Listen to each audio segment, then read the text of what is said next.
wanted to get a word in here edgewise that I'm starting to do my my extensive research on Bitcoin, but at this point I have enough of the basics to date this in the documentation of YouTube,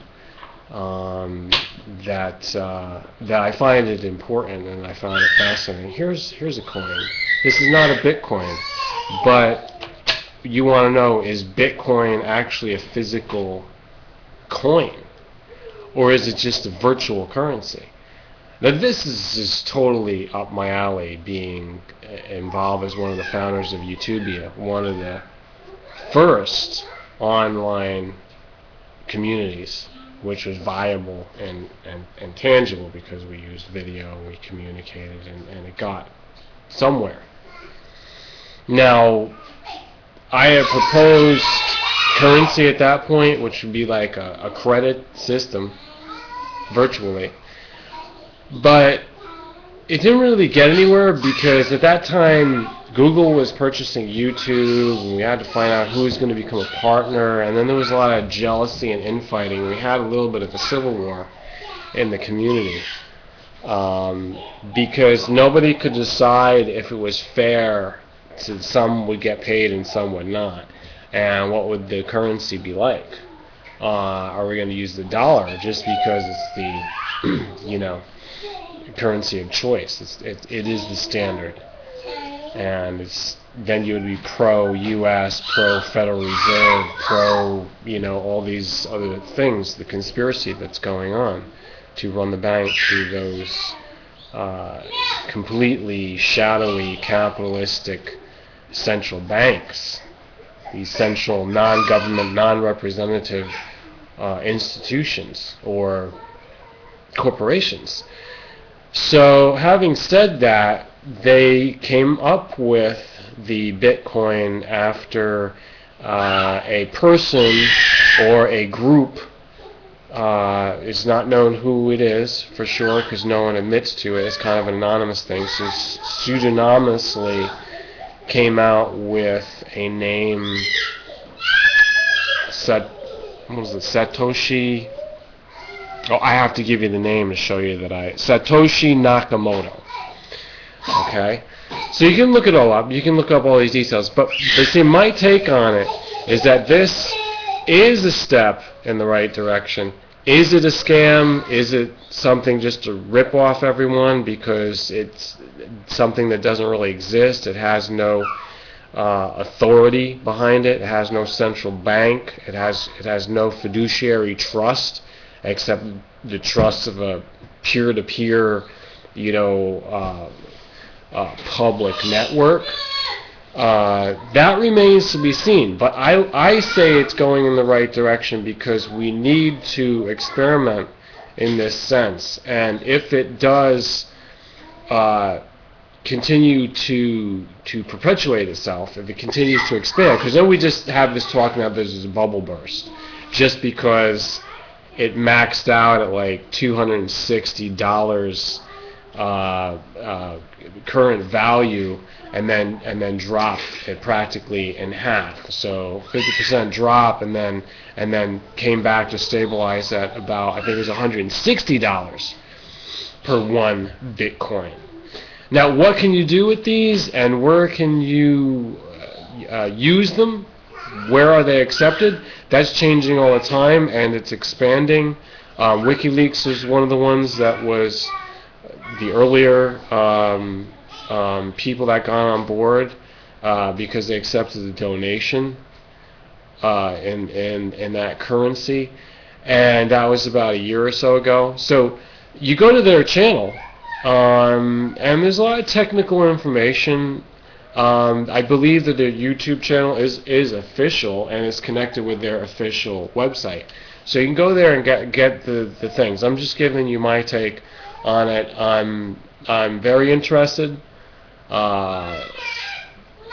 It's something I would have done if I had focused on it. But is the programming solid? Can it not be assailed by hackers? Can it not be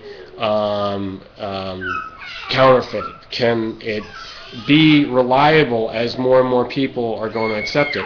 How is it versus PayPal as an internet means of exchange?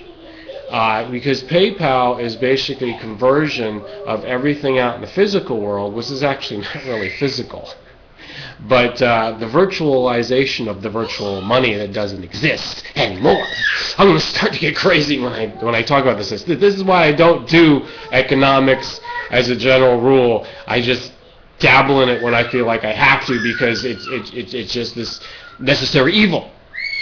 Politics and the people that run it are just temporary. They're necessary evils that supposedly you have to vote for. But when you don't have to vote at all, you represent yourself. You don't need a government, because government's going to exist anyhow. But the necessary evil is the money, because, like it says in the Bible, sorry to mention it, but there's a beast that controls everything to buy and sell or trade, or you can't do anything in the system, especially now that it's globalizing. Okay? So Bitcoin may be a way to do this. It seems to be somehow parallel or interconnected with Linux and the whole idea of that, going away from corporate control like Microsoft. Why? You have to go out and stop this. Get out. Sorry, these children need to have a firm hand of discipline on them. Just like the market. See, maybe they came in to make me give you a conclusion.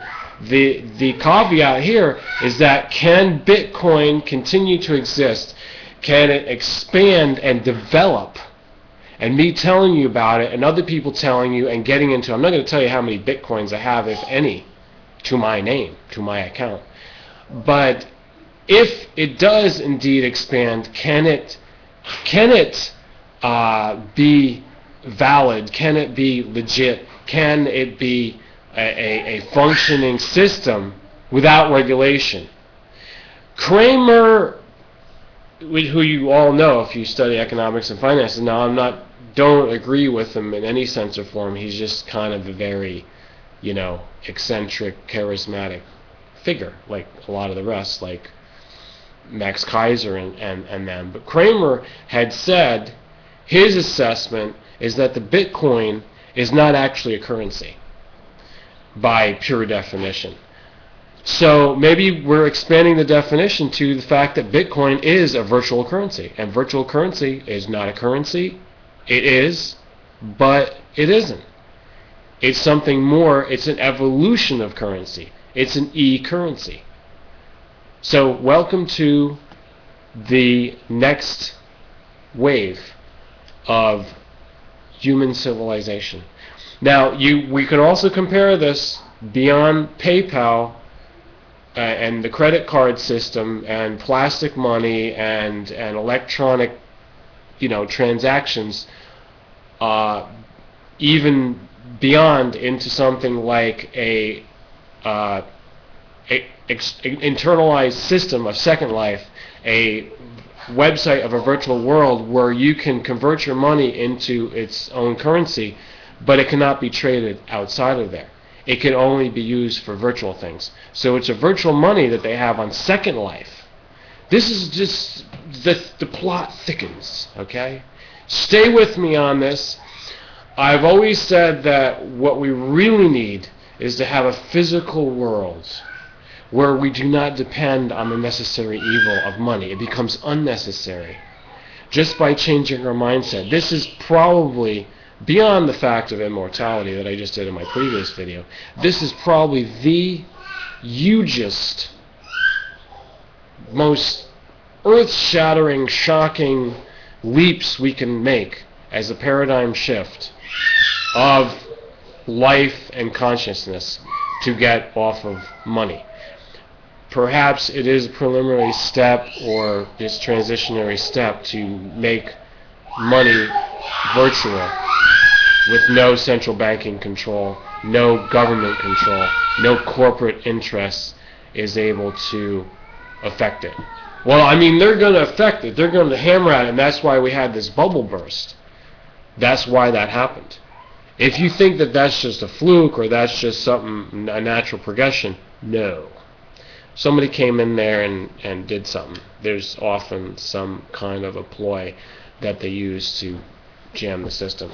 I mean, all you have to do is get on there and somehow, from these different miners, they call them Bitcoin miners, somehow get in there and all at once or in succession buy up enough of them that it creates a stir, and then you can probe it for its weaknesses or create a media hype.